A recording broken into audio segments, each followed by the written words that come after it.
இப்போ ஒவ்வொரு கிரகத்துக்கும் வந்து ஒரு உறவு முறைகள் இருக்கு. இவங்களோட நம்ம எப்படி கேர்ஃபுல்லா இருக்கணும். சில பேர் சொல்லுவாங்க, நாங்க இவங்களுக்கு இவ்வளவு படிக்க வச்சோம், கல்யாணம் பண்ணி வச்சோம், எங்களுக்கு வந்து அவங்க மூலியமா எந்த ஒரு பெனிஃபிட்ஸும் இல்ல அப்படின்னு சொல்லும் போது ஒரு ஜாதகத்தை எப்படி நார்மலைஸ்டா நம்ம பார்த்து அவங்க கணிக்கிறதுக்கு ஒரு 1 hour கிட்ட ஆகும். ஸோ அது இதுதான் மற்ற விஷயத்துக்கும் கிரியா யோகத்துக்கும். ஒரு மனிதர் ஒரு நாளைக்கு வந்து 23,400 பிரீத்திங் கரெக்டா விட்டு நம்ம பழகிட்டாலே எல்லா கிரகங்களும் நம்ம எப்படி சொல்ல காத்தல ஊதுன மாதிரி தான் அப்படின்னு சொல்லுவாங்க. டென்ஷன் படுத்திட்டு எல்லாத்தையும் கோவப்படுத்திட்டு சாமி கும்பிட்றதுல பலன் எதுவுமே கிடையாது. அதுக்கு காலையில பிரம்ம முகூர்த்தத்தில் 5 மணிக்கு எந்திரிச்சு உட்காந்துட்டு அந்த காஸ்மிக் எனர்ஜியை நம்ம அப்சர்வ் பண்ணும்பொழுது எல்லா நாளும் நல்ல நல்லது. எந்த விஷயத்தையும் காம்ப்ளிகேட்டட், லைஃப் ரொம்ப சிம்பிள் தான். சரிங்களா?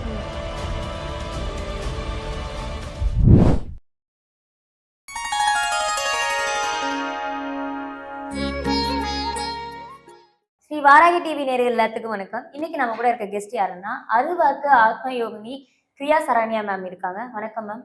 வணக்கம். ஓம் கிரியா பாபாஜி. நம்ம ஓம் மேம், ஃபர்ஸ்ட் உங்கள்ட்ட கேட்க விஷயம் என்ன அப்படின்னா, நான் முன்னாடி சொன்ன மாதிரி கிரியா யோகம் அப்படின்னா என்ன மேம்?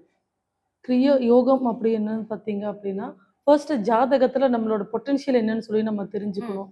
இப்போ ஜாதகத்துல சில பேத்துக்கு வந்து எல்லா கோயிலுக்கும் போனா எல்லாத்துக்குமே செட் ஆயிடாது. சில பேர் முருகர் கும்பிட்டா டெவலப் ஆவாங்க, சில பேர் சிவனை கும்பிட்டா டெவலப் ஆவாங்க. அவங்க கும்பிட்றாங்க, நம்மளுக்கு போனா நம்மளுக்கு அந்த பொட்டன்ஷியல் இருக்கா இல்லையாங்கிறத நம்மளுக்கு தெரியாது.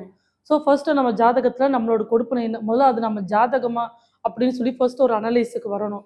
அனலைஸுக்கு ஏன்னா அது பிறந்தும்போது சில பேர் 10 நிமிஷம் லேட்டா குறிச்சு கொடுத்துருக்கலாம். தசா புத்திக்கும் அவங்களுக்கும் சம்மந்தம் இல்லாமல் இருக்கலாம். சில பேர் போய் இந்த டைம் ஒர்க் நல்லா இருக்கு, நீங்க வேற லெவலில் இருக்கணும்னு சொல்லுவாங்க. பட் டெவலப்மெண்ட்ல எதுவுமே இருக்காது. ஃபர்ஸ்ட் இது அவங்களோட ஜாதகமான்னு சொல்லி அனலைஸ் பண்ணணும். அதுக்கப்புறம் அவங்களோட பொட்டன்ஷியல் எதெல்லாம் அவங்களுக்கு கொடுப்பனை இருக்கு. இப்போ ஒவ்வொரு கிரகத்துக்கும் வந்து ஒரு உறவு முறைகள் இருக்கு. இவங்களோட நம்ம எப்படி கேர்ஃபுல்லா இருக்கணும். சில பேர் சொல்லுவாங்க, நாங்க இவங்களுக்கு இவ்வளவு படிக்க வச்சோம், கல்யாணம் பண்ணி வச்சோம், எங்களுக்கு வந்து அவங்க மூலியமா எந்த ஒரு பெனிஃபிட்ஸும் இல்லை அப்படின்னு சொல்லும் போது அப்படின்னா அது வந்து இயற்கை. அந்த இயற்கை அவங்களால அது அப்படிதான் ஆகணும்னு சொல்லிட்டு இருக்கும்போது அது யாராலையும் மாற்றவே முடியாது. ஸோ ஃபர்ஸ்ட் அதோட விஷயத்தையும் நம்மளாம் தெரிஞ்சுக்கணும். அதுக்கப்புறம் கிரக யுத்தம்னு சொல்லுவாங்க. அதாவது தியானத்து மூலியமா இந்த கிரக யுத்தத்தை எப்படி நம்ம கண்ட்ரோல் பண்றது அப்படிங்கிற ஒரு விஷயம் இருக்கும். இப்போ ஒரு கட்டத்துல சனி செவ்வாயும் 2 பேர் இருந்தாங்க அப்படின்னா பொட்டன்ஷியல் இருக்கிற கிரகத்தை விட்டுட்டு இல்லாத விஷயத்த அவங்க ஆக்டிவேட் பண்ணிட்டு இருக்கும் பொழுது 2 கிரகமுமே அசுப கிரகங்கள் தான். அப்படிங்கும் போது அவங்களுக்குள்ள ஒரு மனப்போராட்டம், வீட்டுக்கு ஒரு அவங்களால எப்பவுமே ஒரு சண்டை, கோவப்படுவாங்க. அதுக்கப்புறம் கொஞ்ச நேரம் கழிச்சு நானா பேசினேன் அப்படின்னு சொல்லிட்டு பண்ணுவாங்க. ஸோ அந்த விஷயத்த தெரிஞ்சு எதை ஆக்டிவேட் பண்ணா பெஸ்ட்டா இருக்கும் அப்படின்னு. இப்போ செவ்வாய் அந்த காம்பினேஷன்ஸ்ல இருக்கிறவங்க சொல்லுவாங்க, போலீஸ் ஆகலாம் அப்படின்னு சொல்லுவாங்க. பட் அது வந்து எங்க நீசமை இருக்கா, அஸ்தமனமை இருக்கா, இல்லை என்ன எப்படி வாங்கியிருக்கு பொட்டன்ஷியல், மறைஞ்சிருக்கா, மறைவு இடத்துல இருக்கா அப்படின்னு சொல்லி அது ஒரு பொட்டன்ஷியல் வரணும். சில பேர்த்துக்கு பார்த்தீங்க அப்படின்னா சொல்லுவாங்க, அவங்களுக்குலாம் என்ன படிச்சு முடிச்சேன்னா அவங்களுக்கு வேலை கிடைச்சிருச்சு, என் பையனுக்கு இவ்வளோ நான் செலவு பண்ணியும் கிடைக்கல அப்படின்பாங்க. பட் ஏன்னா அவங்க வந்து ஆரம்பத்திலேயே அவங்க படிப்பு, அவங்க ஜாதகத்துக்கு ஏற்ற படிப்பை கரெக்டாக படிச்சிருப்பாங்க. பை இன்சான்ஸா அவங்களோட கர்ம வினை நல்லா இருக்கும். அப்ப அது வந்து அவங்களுக்கு வேலை ஆட்டோமேட்டிக்கா கிடைச்சிரும். நம்மளுக்கு ஒரு விஷயம் நடக்கணும்னு இருந்துட்டு அதை விட்டுட்டு நம்ம வேற படிப்பு படிச்சோம் அப்படின்னு சொன்னா படிச்சு முடிச்சிருவோம், அரியர் வச்சிடலாம், கிளியர் பண்ணிடலாம். பட் வேலை கிடைக்குமான்னு சொன்னா எத்தனை பேர் வந்து படிச்ச படிப்புக்கு வேலைக்கு போறாங்க. இன்னைக்கு மற்ற வேலைகள் இயங்கிட்டு இருக்கிறவங்க ஏதோ சம்பாதிக்கணும், ஃபாஸ்ட் மூவிங்ல இருக்கணும். பட் ஏன்னா அவங்களுக்குள்ள ஒரு ஏக்கம் இருக்கும். என்னைக்குமே பிடிச்ச வேலை செய்யறதுல ஒரு விஷயம் ஒன்று இருக்கும். ஸோ அதை பண்ணணும். அப்புறம் கல்யாணத்துக்காக நம்ம பார்க்கணும். கலத்திர தோஷம் இருக்கா, என்ன தோஷம் இருக்கு, அதுக்கு வந்து நாங்கள் லைஃப் கோச்சாட்ட நாங்கள் கொடுப்போம். அதாவது எப்படி நான் உன்னை கல்யாணம் பண்ணனாலதான் இப்படி கஷ்டப்படுறான், நான் இவனை கல்யாணம் பண்ணாலும் இவ்வளவு கஷ்டப்படுறான், அப்படி கிடையாது. நம்மளுக்கு கொடுப்பனை என்னவோ யார் கல்யாணம் பண்ணாலும் அந்த சிரமங்கிறது இருந்துட்டு தான் இருக்கும். அப்போ அதுக்கான பரிகாரங்கள் கரெக்டாக இயக்கிட்டு நம்ம கல்யாணம் பண்ணும்போது அவங்களோட விஷயம் இதுக்கு வந்து நாங்கள் ஐஸ்வர்யா யோகம்னு சொல்லிட்டு வச்சிருக்கோம். இதுக்கு லைஃப் கோச்சாட்டவே இப்போ யாராச்சும் நம்ம கிட்ட வந்து பார்க்கறதுக்கு வராங்கன்னு வச்சுக்கோங்களேன், என்கேஜ்மெண்ட்டுக்கு இல்லாட்டினா மேரேஜுக்கோ எதுக்கோ ஒன்று டிஸ்கஸ் பண்ண வந்தாங்கன்னா முதல்ல அவங்க சம்மந்தப்பட்டவங்களை பேச சொல்லி அவங்களுக்கு அவங்களோட பிளானட்ஸோட பொசிஷனை எக்ஸ்பிளைன் பண்ணி பண்ண. ஏன்னா இன்னைக்கு எத்தனை பேர் டைவர்ஸில் இருக்காங்க, நாளும் கிழமையும் பார்த்து அவ்வளோ லட்சங்கள் செலவு பண்ணி கல்யாணம் பண்ணவங்க சில பேர் இப்போ உயிரோடு கூட இருக்கிறது கிடையாது. அதோட டிப்ரெஷன் மோடுக்கு போய் அவங்க இறந்துடுறாங்க. ஸோ அந்த ஒரு விஷயத்துக்கு அடுத்தது எடுக்கணும், அம்மா அப்பாவை பார்க்கணும், இந்த மாதிரி பிற்காலத்தை பார்க்கணும், இன்வெஸ்ட் பண்ணணும். இப்போ வீடு வாங்குறோம், நம்ம ஒரு தசாபுத்தி நடந்துட்டு இருக்கு, அது வந்து கரெக்டாக முடிவு அது நல்ல தசாபுத்தியே இருக்குன்னு வச்சுக்கோங்களேன், அது நல்லா இருக்கு அப்படின்னு சொல்லி வாங்கிரும். ஆனா அதுக்கப்புறம் வர தசாபுத்திகள் கடனுங்களோ பிஸ்னஸோ இல்லாட்டினா ஒர்க்கோ எந்த விஷயம் இயங்காம இப்போ அடுத்தது கேது தசை வருது அப்படின்னா கேதுங்கிறது வாஷ்ட் அவுட் கிரகம் அப்படின்னு சொல்லுவாங்க. அப்போ நம்மகிட்ட இருக்கிறதுல போயிடும். அப்போ அந்த டைம் பத்தி எவ்வளோ வீடு இன்னைக்கு ஜப்தியில் வந்திருக்கு, எவ்வளோ கார் வாங்கி கார் லோன் கட்டாமல் சீஸ் பண்றாங்க. ஸோ அது யாருக்கு எப்படி வாங்கணும், இல்லாட்டினா வீட்டில் வேற யாராச்சோட பேரை பேரை வந்து ஜாயின் பண்ணிக்கலாமா, நம்ம வாங்கின அந்த சொந்த வீடு வாங்குற அமைப்பு எல்லாத்துக்கும் இருக்குமான்னு கேட்டால் இருக்காது. சில பேத்துக்கு வந்து வாடகை வீட்டில் இருந்தால் தான் அவங்களுக்கு டெவலப்மெண்ட் இருக்கும். எனக்கு தெரிஞ்ச ஒரு மிகப்பெரிய கோடீஸ்வரர் பார்த்தீங்கன்னா கிட்டத்தட்ட ஒரு 50 வீடு வாடகைக்கு விட்டுருக்காங்க. பட் அவர் வந்து வாடகை வீட்டில் தான் இருக்காங்க. எது டெவலப்மெண்ட் அப்படிங்கிற ஒரு விஷயத்தை வாங்கிட்டா லைஃப் வந்து ரொம்ப சிம்பிள் தான். ஸோ இந்த மாதிரி விஷயங்களை நம்ம இயக்கிட்டு வர்றதுல இந்த கிரியா யோகம் அந்த கிரக யுத்தத்தை ஆராய்ச்சி பண்ணி ஒரு ஜாதகத்தை எப்படி நார்மலைஸ்டாக நம்ம பார்த்து அவங்க கணிக்கிறதுக்கு ஒரு 1 hour கிட்ட ஆகும். ஸோ அது இதுதான் மற்ற விஷயத்துக்கும் கிரியா யோகத்துக்கும் உள்ள விஷயங்கள் டிஃப்ரென்ஸ் இதுதான். ஓகே. ஸோ சில பேத்துக்கு ஜாதகம் சரியில்லை அப்படின்னா பரிகாரங்கள் பண்ண சொல்லுவாங்க. ம். இந்த கடவுளை கும்பிடன்னு சொல்லுவாங்க. நான் இப்போ என் ஜாதகம் சரியில்லை அப்படிங்கிறதுக்கு நான் எந்த கடவுளை கும்பிட்றேன் அப்படின்னு எனக்கு தெரியாது. நீங்க சொன்ன மாதிரி நான் ஏதோ ஒரு கடவுளை கும்பிட்டுருப்பேன். அது எப்படி நான் தெரிஞ்சுக்கிறது மேம்?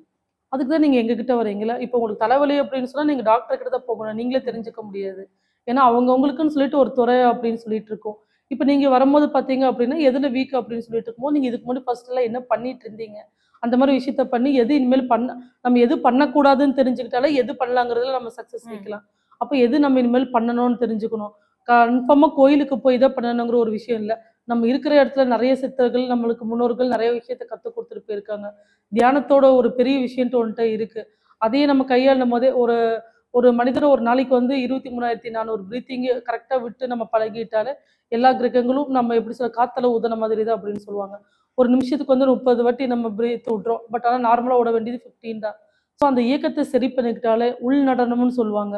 அந்த வாழ்க்கையில வெளிய நடக்கிறத விட நடனத்த வந்து நம்ம பெஸ்ட்டா நம்ம வச்சுக்கும்போது பார்த்தீங்க அப்படின்னு சொன்னா, கிரகங்களும் தள்ளி நிக்கும். நம்மளுக்கு என்ன தேவை, தேவையில்லாதது அப்படிங்கிறது சுய சிந்தனைன்னு சொல்லிட்டு பகுத்தறிவுன்ட்டு ஒண்ணு இருக்கு. சரிங்களா?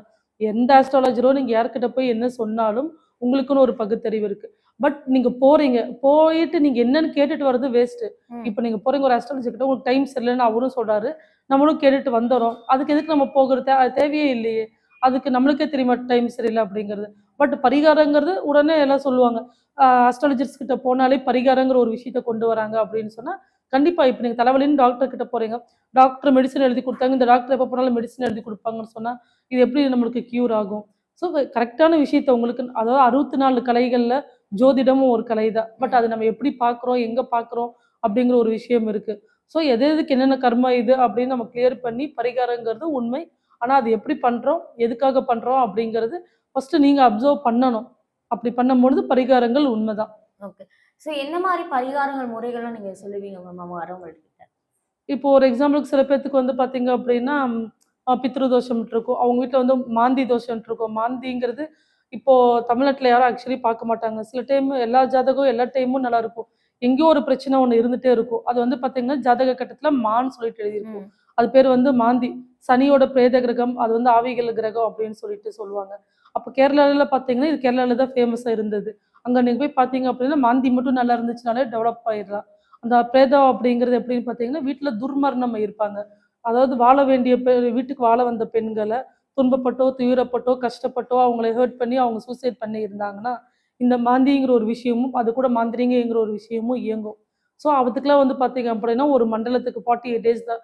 எந்த ஒரு விஷயத்துக்கும் 1 டேல நீங்க கோயிலுக்கு போயிட்டு 1/2 அன் ஹவர்ல போயிட்டு வந்தாலும் சரியாகும் அப்படிங்கிறது ம். சாத்தியம் கிடையாது. போகணும் கோயில் மஸ்ட்டு தான். பட் தன்னை அந்த காலத்துல ஏன் கட்டி வச்சாங்கன்னா, நம்ம ஒரு டிப்ரஷன் மோட்ல இருப்போம். அங்க இருந்து ஒரு காஸ்மிக் பவர் கிடைக்கும். அங்க போவோம். பட் இன்னைக்கு இருக்கிற க்ரௌடுக்கும், மனநிலைமைக்கும் அதெல்லாம் எங்க இருக்கு அப்படிங்கிறது தெரியாது. அதுக்கு நம்ம இருக்கிற இடத்துலயே, நம்ம வீட்லயே நம்ம விஷயத்த நம்மளால இயக்க முடியும் அப்படிங்கிறத இந்த கிரியா யோகம் அப்படிங்கிறது சொல்ற விஷயம். Okay ma'am. ஸோ நெறைய பேர் வீட்ல வந்து நான் பார்த்துருக்கும்போது 6 மணிக்கு மேல வெள்ளிக்கிழமை வந்து மகாலட்சுமி வழிபாடுன்னு ஒண்ணு நடக்குது. ம். ஸோ எந்த காரணத்தினால அந்த 6 மணிக்கு மேல வெள்ளிக்கிழமை வந்து அந்த வழிபாடு மகாலட்சுமிக்கு பண்றாங்க? அது என்ன பொறுத்தவரைக்கும் ஈவினிங் பண்றத விட, டெய்லி நம்ம பூஜை மகாலட்சுமி பூஜைங்கிறத விட, டெய்லி காலையில 5 மணிக்கு நம்ம பார்த்தீங்க அப்படின்னா, நம்ம வந்து எந்த பிளானட்ஸும் கண்ல பார்க்க முடியாது. ம். இன்னைக்கு ஒரு ஃபோட்டோ ஒவ்வொரு சாமி தான் வரைஞ்சு வச்சிருக்கிறோம் அப்படின்னா, நம்ம யாரும் எந்த உருவத்தையும் நம்ம பார்க்கல. காலங்காலமா அது வழிபட்ட மகாபாரதத்துல போர்ல இறந்தவங்க தான் வந்து ஆக்சுவலி குலதெய்வமே.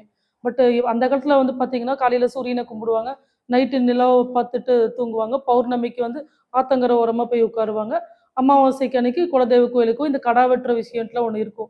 அந்த கடா வெட்டுற விஷயங்கள் எதுக்காக ஃபாலோ பண்றாங்க அப்படின்னா, வீட்ல அப்பப்போ துர்மரணங்களோ, கெட்ட விஷயங்களோ வரத வந்து ஃபாலோ பண்ணணும். ம். இன்னைக்கு வந்து அது எவ்வளோ பேர் வந்து ஃபாலோ பண்றாங்கன்னு தெரியல. ஒரு குடும்பத்துல வந்து பார்த்தீங்கன்னா, குலதெய்வத்துல ஆதி காலத்துல எப்படி ஃபாலோ பண்ணாங்களோ, அது முறையா ஃபாலோ பண்ணிட்டு வரணும். அது அவங்க மரபணுவிலயுமே அந்த ஆடு வெட்டுற பழி இருந்துச்சுன்னா ஃபாலோ பண்ணணும். இல்ல நாங்க வந்து நார்மலைஸ்டா பண்றோம்னா நார்மலா பண்ணணும். இப்ப இருக்கிற காலகட்டத்துல நாங்க வந்து யோகம் போறோம். நாங்க தீட்சை வாங்கிட்டோம். நாங்க வந்து எப்படி அது வெட்டுறது அப்படின்னு கேட்டா, நீங்க சாப்பிடணும்னு அவசியம்லாம் ஒண்ணும் கிடையாது. வெட்டி நம்ம தான் சாப்பிடணுன்ட்டுலாம் ஒண்ணும் இல்ல. பட் அந்த விஷயத்துக்கான பரிகாரத்த நம்ம இயக்கி மத்தவங்களுக்கு குடுக்கலாம். ம். இப்ப ராமகிருஷ்ண பரமஹம்சா பார்த்தீங்க அப்படின்னா, அவர் மாரி ஒரு காளி பக்தர் யாரும் கிடையாது. பட் அவங்களுக்கு வந்து டெய்லியும் அந்த நெய்வேத்தியமா வந்து நான்வெஜ் தான் வைப்பாரு. பட் நான் புசிக்க மாட்டேன் அப்படின்னு சொல்லுவாரு. ஆனா, அந்த தாய்க்கு வைக்கிற வேண்டியது பண்ணி மத்தவங்களுக்கு குடுப்பாங்க. சரிங்களா? அப்ப அந்த விஷயத்த ஃபாலோ பண்ணிட்டு வரும்பொழுது, எங்கனாச்சும் இப்ப நம்ம வெளிநாட்டுல இருக்கோம் அப்படின்னு சொன்னா, நம்மனால பண்ண முடியாட்டினாலும், அந்த கோயில் இன்னைக்கு டெக்னாலஜி எவ்வளவோ வளர்ந்திருக்கு. அந்த இடத்துல அவங்களுக்கே பேசி போட்டு விட்டாலும், அவங்க இல்லாட்டினாலும் அவங்க அதுக்காக பணம் குடுக்கும்போது பார்த்தீங்கன்னா, அந்த ஒரு விஷயத்த பண்ணும். இல்ல இன்னைக்கு வந்து எனக்கு பெரியவங்க வீட்ல இல்ல, அவங்களுக்கே குலதெய்வம் தெரியல அப்படின்னு சொல்றவங்கள பார்த்தீங்க அப்படின்னா, குலதெய்வத்த கண்டுபிடிச்சு சில ஜாதகத்துல தோஷங்கள், பெண் சாபங்கள் இருந்தா, குலதெய்வம் அனுகிரகம் கண்டிப்பா கிடைக்காது. எந்த ஒரு ஜாதகத்துல குலதெய்வம் அனுகிரகம் இருக்கோ, அவங்களுக்கு எந்த தசையும், புத்தியும் எதுவும் வேலை பார்க்காது. ஃபர்ஸ்ட் ஆஃப் ஆல் தசா, புத்தி அப்படின்னா, தசானா உடம்பு, புத்தினா நம்ம மைண்டு. உடம்புக்குள்ள அந்தந்த தசைக்கு ஏத்த செல்ஸ்கள் நம்ம மைண்டுக்குள்ள இயங்கும். இப்போ கேது நடக்கும்போது காமா இருப்போம். செவ்வாய் இருந்தா ஆக்ரோஷமா இருப்போம். புதனா இருந்தா ஒரு அந்த மாதிரி வந்து நம்ம உடம்புக்குள்ள நம்மளுக்கே இயக்கும். எல்லாம் ம். சொல்லுவாங்கல்ல, இந்த காலத்துல எல்லாரும் பொறக்கும்போது கரெக்ட்டா நல்லவங்க தான். வளரும்போது அப்படின்னா, அந்த பிளானட்ஸோட வளர்ச்சி. ஒவ்வொரு திசைக்கும் ஒவ்வொரு புத்தியும் குடுக்கும்பொழுது. ஸோ, அப்போ யாரும் தெரியல, குலதெய்வத்தோடது தெரியல அப்படின்னு சொல்லும்போது, அமாவாசை அன்னைக்கு 1 டூ 3ங்கிறது மிகச்சிறந்த டைம் குலதெய்வத்த கும்பிடுறதுக்கு. அப்ப அங்க போய் 3 வகையான பொங்கல் வச்சு, 21 எலுமிச்சை பழத்த சாமி கிட்ட வச்சு, வீட்டுக்கு கொண்டு வந்து அத சமைச்சு, அ அனாதை இல்லாதவங்களுக்கும் யாருக்காச்சும் ஒரு வாட்டர் பாட்டிலோ, நம்மளால முடிஞ்ச ஒரு காணிக்கைய வச்சு நம்ம குடுத்துட்டு வரும்பொழுது, ம். நம்மளுக்கு குலதெய்வத்தோட அனுகிரகம் கிடைக்கிறதுக்கு நெறைய வாய்ப்புகள் இருக்கு. Okay ma'am. ஸோ நீங்க குலதெய்வம் அப்படிங்கும்போது, நெறைய பேத்துக்கு குலதெய்வத்த கும்பிடுற ஒரு முறைகளே தெரியல மேம். இப்ப என்னோட குலதெய்வம் என்ன அப்படின்னு நான் எப்படி கண்டுபிடிக்கிறது? எனக்கு யாருமே சொல்லாம. ம். அது எப்படி கண்டுபிடிக்கிறது மேம்? நீங்களே சொல்றதுக்கு ஏதாச்சும் முறைகள் இருக்கா?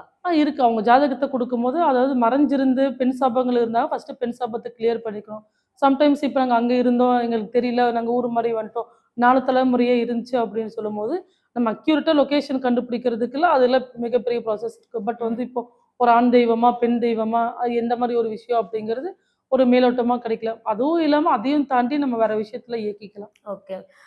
இப்ப ஒவ்வொரு தெய்வ வழிபாடுகள் வந்து வேற வேற மாரி இருக்கு மேம். ஸோ அப்படி ஏதாவது டிஃபரண்டான வழிபாடுகள் முறைகள் ஏதாவது இருக்கா மேம் ஒவ்வொரு தெய்வங்களுக்கு? தெய்வங்களுக்கு என்ன டிஃபரெண்ட் வழிபாடு? எல்லா இப்ப வழிபாடும் மனிதர்கள் தான் ம். கண்டுபிடிச்சது. உங்க மனசுக்கு எது சந்தோஷமா இருக்கோ, அதாவது எப்படி யாரையும் ஹர்ட் பண்ணாம, நம்மளுக்கு என்ன ஆத்ம திருப்தின்னு இருக்கோ, சில பேர் பெருசா பண்ணுவாங்க. அந்த பெருசா பண்றேன் அப்படிங்கும்போது வீட்ல வேலைகள இழுத்து போட்டு டென்ஷன் படுத்திட்டு, எல்லாத்தையும் கோவப்படுத்திட்டு சாமி ம். கும்பிடுறதுல பலன் எதுவுமே கிடையாது. அதுக்கு காலையில பிரம்ம முகூர்த்தத்துல 5 மணிக்கு எந்திரிச்சு உட்காந்துட்டு, அந்த காஸ்மிக் எனர்ஜிய நம்ம அப்சர்வ் பண்ணும்பொழுது, எல்லா நாளும் நல்ல நாள் தான். எந்த விஷயத்தையும் காம்ப்ளிகேட்டட் லைஃப் ரொம்ப சிம்பிள் தான் சரிங்களா? ம். நம்ம அந்த ஒரு கொடுப்பனைய நம்ம தெரிஞ்சுக்கிட்டா மட்டும் தான் போதும். ம். அதுக்கு வந்து நம்ம மனசு வந்து அமைதியா இருக்கணும். அந்த மனசு அமைதியா இருக்கிறதுக்கு தான் தியானத்த கடைப்பிடிக்கிறாங்க. ம். அத நீங்க ஃபாலோ பண்ணும்போது உங்களுக்கு எல்லாமே உங்களுக்கு எது ப்ளஸ், மைனஸ் அப்படிங்கிறது உங்களுக்குன்னு ஒரு இன்ட்யூஷன் பவர்ன்னு சொல்லிட்டு இருக்கும். அத நீங்க இயக்கிக்கிட்டாலும் உங்க வாழ்க்கையில எல்லா நாளும் நல்ல நாள் தான். Okay ma'am. ஸோ என்ன விஷயங்கள் நம்மள்ட்ட பரிகாரங்கள் தெரியல அப்படிங்கும்போது உங்ககிட்ட வர்றது கிளியரா சொல்லியிருக்கீங்க. கண்டிப்பா. ஸோ எங்க ஆடியன்ஸ்க்கும் அது புரிஞ்சிருக்கும்னு நினைக்கிறேன். ரொம்ப நன்றி. எல்லா உயிரும் இன்புற்று வாழ்க. ஓம் கிரியா பாபாஜி நமः.